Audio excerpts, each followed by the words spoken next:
Olá a todas e todos, estamos começando o primeiro episódio do podcast da agência Patrícia Galvão. Meu nome é Eliane Barros e eu sou editora de conteúdo na agência.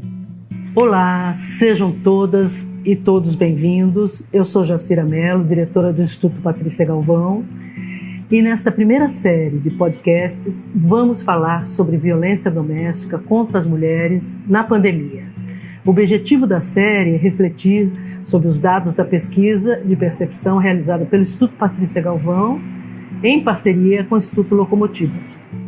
Realizada entre 2 e 14 de outubro, a pesquisa online contou com a participação de 1.500 pessoas com 18 anos de idade ou mais e teve o apoio da Fundação Heinrich Böll e do Consulado da Irlanda em São Paulo.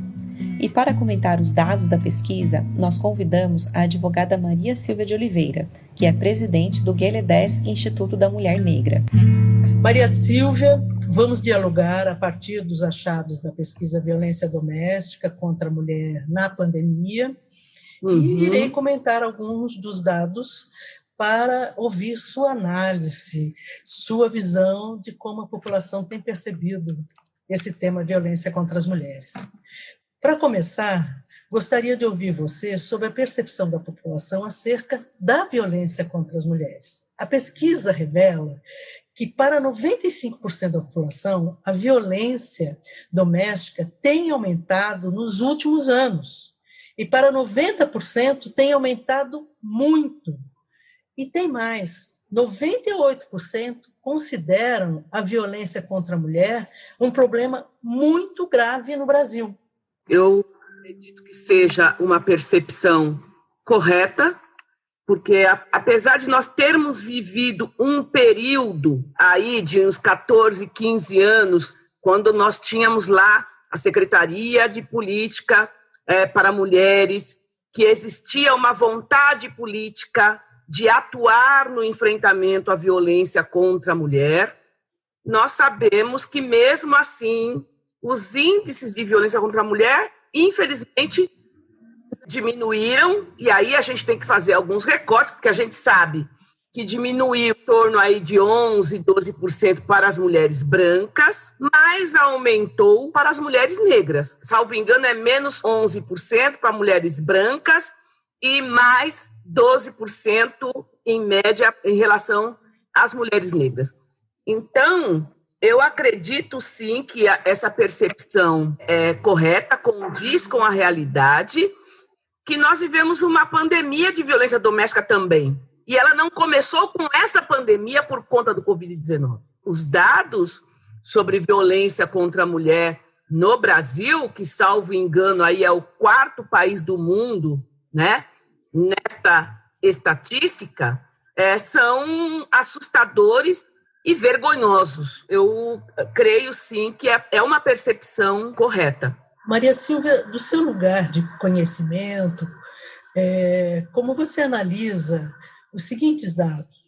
Para 92%, os agressores sabem que violência doméstica é crime, mas agridem por achar que não serão punidos. Então, nós temos algo muito complexo na sociedade brasileira. Nós temos uma Lei Maria da Penha, e nós temos ainda essa atitude dos agressores que não se sentem intimidados pela lei. Jacira, eu acredito que não podemos ser ingênuas a ponto de achar, de acreditar que a lei, por si só, vai dar conta de dar fim à violência contra a mulher, porque o Código Penal proíbe que as pessoas matem outras pessoas. E as penas são bastante gravosas. Nós temos a lei de feminicídio em 2015, que agrava a pena do agressor caso ele cometa um feminicídio contra a mulher, no âmbito doméstico, enfim. Então, eu acho que essa percepção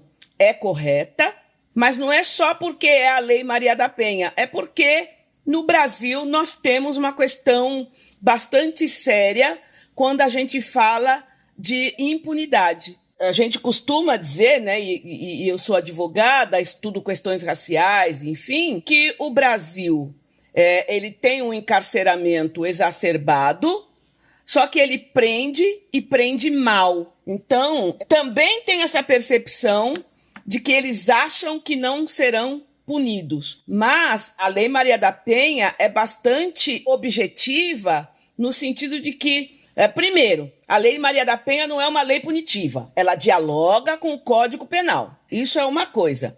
E a outra coisa é que a gente não teve ainda uma real implementação, uma efetiva implementação da Lei Maria da Penha para que a gente pudesse articular todas as outras políticas de enfrentamento à violência contra a mulher no combate a essa violência. Como diz lá a Lei Maria da Penha, a sociedade vir a acabar com a violência contra a mulher. Então, eu creio que é uma percepção acertada, existe este componente, mas a gente tem que tentar olhar a Lei Maria da Penha no seu aspecto global e entender que, efetivamente, ela ainda não foi implementada. Bom, vamos entrar na questão da pandemia. Em relação à pandemia do coronavírus, nós temos dados que a violência contra as mulheres aumentou. Isto é, para 88% da população, o isolamento social e a quarentena fizeram com que a violência contra as mulheres aumentasse. Para 74%, aumentou muito. Então, também precisamos ouvi-las sobre essa perspectiva. Como eu disse anteriormente, não foi a pandemia que inaugurou essa chaga, né? Essa grave situação que nós vivemos em relação à violência contra a mulher, mas o fato de que essa mulher está praticamente 24 horas no mesmo ambiente com o agressor, certamente leva ao aumento desse confronto entre a vítima e o agressor. É uma percepção correta, creio eu, e ainda com o agravante de que essa mulher teve, né, e terá, porque a pandemia ainda não terminou, mais dificuldade de acesso a canais de denúncia desta violência. Por mais que os órgãos públicos, né, a delegacia, a Polícia Civil, que implementou aí o boletim de ocorrência online, os serviços de enfrentamento, centro de referência, também disponibilizaram um trabalho específico, né? E aí é um outro ponto bastante importante da gente citar. Esses centros atendem os casos mais graves de violência doméstica. O que é um caso grave de violência doméstica? Uma ameaça não é grave? Uma violência psicológica não é grave? Vai ter que esperar essa mulher chegar nesses locais machucada, lesionada, para poder fazer um boletim de ocorrência? E a gente tem acompanhado no GLE10, com um projeto específico para a pandemia, tentar perceber e entender como é que essas mulheres estão se protegendo da pandemia neste momento. E nós temos relatos de mulher que chegou na delegacia, mas como a lesão não era grave ou não era muito perceptível, o atendente falar que não, que eles estão atendendo os casos mais graves e que aí ela teria que voltar numa outra oportunidade para fazer o boletim de ocorrência, enfim. Então, sim, né, a resposta, a percepção da sociedade em relação a esse aumento é pertinente, é verdadeira. Eu só vou comentar um número que vai ao encontro do que você acaba de comentar, doutora Maria Silvia. Durante a pandemia, 92% acreditam que deveria haver mais serviços online para informações e denúncias, que o que foi implementado em algumas grandes cidades é muito pouco diante do agravamento da violência doméstica que já se percebe nesse mais de 8 meses de pandemia. Esse é um aspecto bastante relevante. Os serviços de atendimento online existem. Talvez não sejam suficientes, mas a Defensoria disponibilizou esse acesso remoto. Salvo engano, o GVID também trouxe um serviço para esses casos de violência doméstica. Como eu falei, né, o boletim de ocorrência online. Mas a pandemia demonstrou isso. A gente não tem um acesso democratizado a essas tecnologias, a esses equipamentos, como, por exemplo, celular. nós verificamos, e aí até por conta da necessidade de se usar um aparelho celular ou entrar no site da Caixa para pedir o auxílio emergencial, que tem famílias que têm um único celular e que esse celular está na mão do chefe de família que saiu para trabalhar. Ou, como nós estamos falando aqui, ainda que ele esteja em isolamento, estava em isolamento num primeiro momento, porque a gente sabe que uma parcela significativa da população não tem o privilégio de fazer o trabalho remoto. E aí, como essa mulher vai utilizar este serviço online para fazer uma denúncia de agressão por violência doméstica? É muito importante que sejam disponibilizados mais serviços online, mas necessariamente haveríamos que ter também serviço presencial. E aí, utilizando-se aí todas as normas da OMS para que ninguém corresse risco de infecção pelo coronavírus, enfim, mas teria que haver esta possibilidade também. Para 95%, os homens que estão agredindo mulheres no isolamento social já faziam isto antes da pandemia. Pode acontecer que em um caso ou outro, este processo tenha iniciado durante a pandemia. Eu não estou aqui criando desculpas para um agressor, não é isto, mas a gente sabe que durante a pandemia, esse processo de isolamento, esse processo de falta de convívio com o restante da sociedade trouxe problemas de estresse na relação entre os casais. A gente sabe que, em muitos casos, inclusive, a pandemia acabou por exacerbar algumas diferenças e nós temos notícias aí de que o número de divórcios aumentou, separações, enfim. Não é motivo que um homem passe a agredir a mulher, mas a gente sabe que a pandemia colaborou para que isso pudesse ter ocorrido. E aqui eu estou fazendo uma hipótese, uma primeira vez, mas certamente essa relação abusiva já existia. E aí a pandemia vem e cria situações que isso acaba sendo externalizado por esse agressor. Acredito que sim, que a pandemia pode ter exacerbado estas situações de violência. Como eu já disse inicialmente, não inaugurou nada. A violência contra a mulher já era um problema social, já era uma pandemia, já era grave. A pandemia vem e agrava esta situação. Entre essas situações que contribuíram para o aumento da violência contra a mulher na pandemia, as mais apontadas na pesquisa foram o aumento no consumo de álcool, estresse e irritação por causa do isolamento, pessoas convivendo mais tempo dentro de casa, preocupação com a falta de dinheiro e a sobrecarga da mulher por falta da divisão do trabalho doméstico e de cuidados.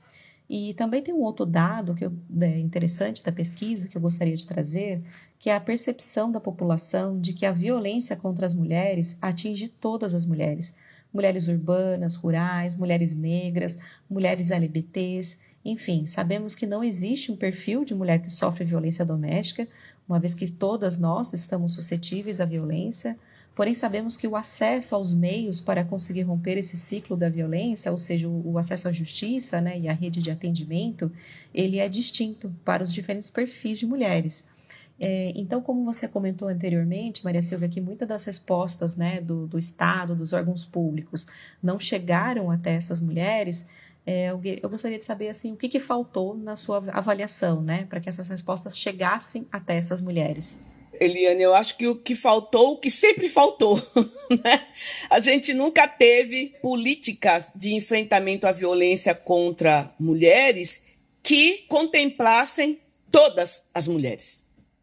Porque não fosse assim, nós não teríamos tido a diminuição dos casos de feminicídio em relação às mulheres brancas e o aumento desses casos em relação às mulheres negras. E isso é fruto da enorme desigualdade que nós vivemos nesse país.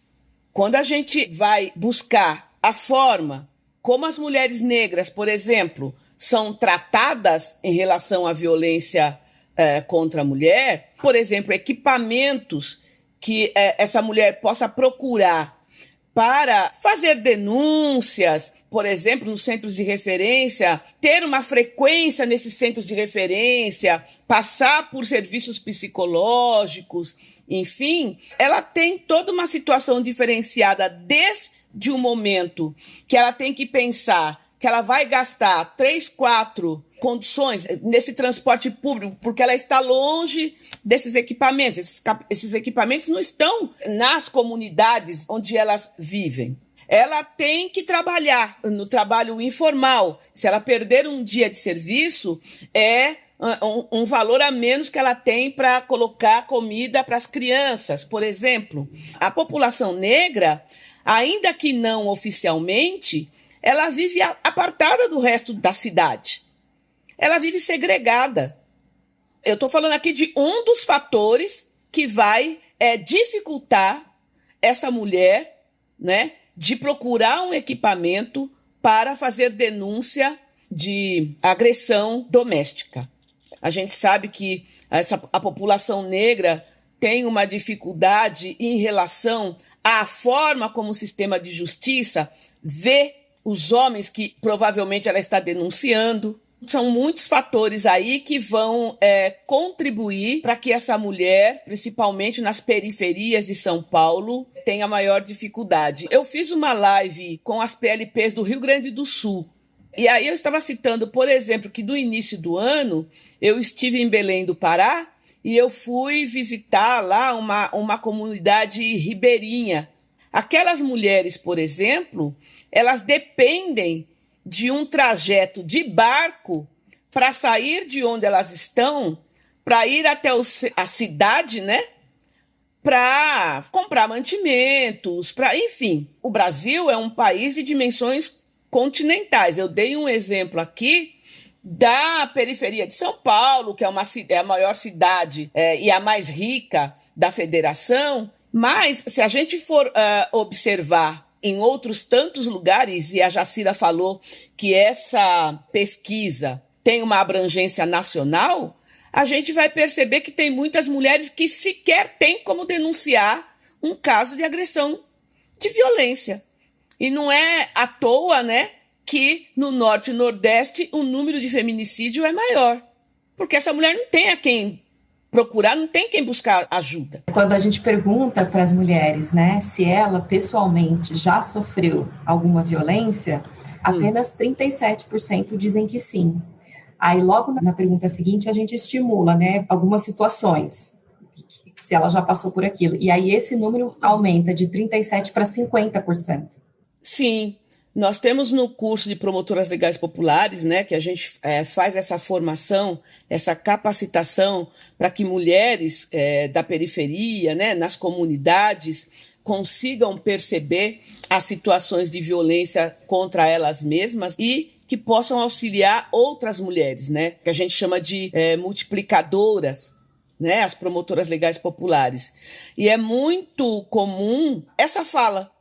Elas sabem o que é violência, elas sabem o que é violência psicológica, elas têm essa percepção, mas não em relação a elas. E aí é bem isso que você falou. Quando você começa a estimular e perguntar para esta mulher se ela pode, em algum momento, e aí é todo um trabalho, né? Porque elas, num primeiro momento, elas chegam muito quietas, fechadas, mas depois de algum tempo elas acabam falando, né? Ah, pois é, eu vivia numa situação de violência, ou eu vivo numa situação de violência psicológica, patrimonial, mas eu nunca tinha me percebido nesse lugar. Essa pesquisa expressa isso.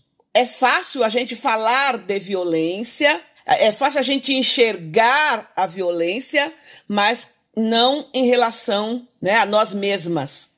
7 em cada 10 acham que as vítimas deveriam ter mais apoio de familiares e amigos e amigas, e que funcionários e síndicos de condomínio deveriam ser orientados a chamar a polícia, a denunciar um caso de violência doméstica. Com certeza. Inclusive, nós temos aí na Lei Maria da Penha que o enfrentamento à violência doméstica não cabe só aos governos, né? Federal, estadual e municipal. A sociedade também deve fazer parte neste esforço, colaborar para esse enfrentamento à violência contra a mulher, e a gente pode voltar àquele jargão, né? Não cabe mais, neste momento que nós estamos vivendo, e principalmente com os dados que nós acompanhamos, Jacira, o Patrícia Galvão acompanha, não é de agora, não dá mais para a gente falar em que briga de marido e mulher não se mete a colher. Para que a gente tivesse um pouco mais de êxito no enfrentamento à violência contra a mulher, toda a sociedade deveria estar formada, consciente do seu lugar no enfrentamento à violência. E aí, as igrejas, por exemplo, todas, escolas, postos de saúde e também os síndicos, se for o caso, deveriam, em algum momento, receber um treinamento para que pudessem auxiliar, saber minimamente o que fazer quando tivessem notícias ou escutassem lá no prédio, no condomínio, enfim, algum indício, né, de briga, de discussão, para que pudessem auxiliar, atender a mulher vítima de violência doméstica. Então, o que a população e o que as pessoas, né, que participaram dessa pesquisa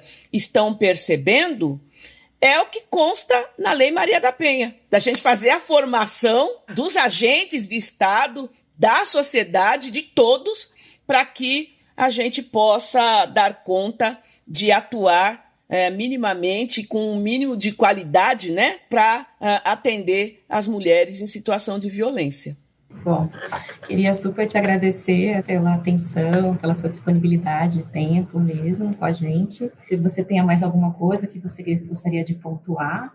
A gente sabe que existe violência no Brasil, nós sabemos quais são as formas de violência, mas aqui ninguém é agressor e ninguém é vítima. Como o racismo. Já fizeram uma pesquisa sobre a percepção do racismo no Brasil. 95% das pessoas disseram que sim, o Brasil é um país racista, mas ninguém assumiu ser racista, né? Então, é mais ou menos essa percepção também que essa pesquisa me traz um pouquinho. Esse foi o primeiro episódio do podcast da Agência Patrícia Galvão sobre a violência doméstica no cenário da pandemia. Nos próximos episódios, vamos debater sobre os dados da pesquisa que apontam a percepção da população sobre o apoio do Estado às mulheres vítimas de violência e a efetividade da Lei Maria da Penha. E para comentar esses dados, nós convidamos a advogada Luana Tomás de Souza, que é coordenadora da Clínica de Atenção à Violência da Universidade do Pará, e a promotora de Justiça Fabíola Sucasas, do Ministério Público de São Paulo. Não percam!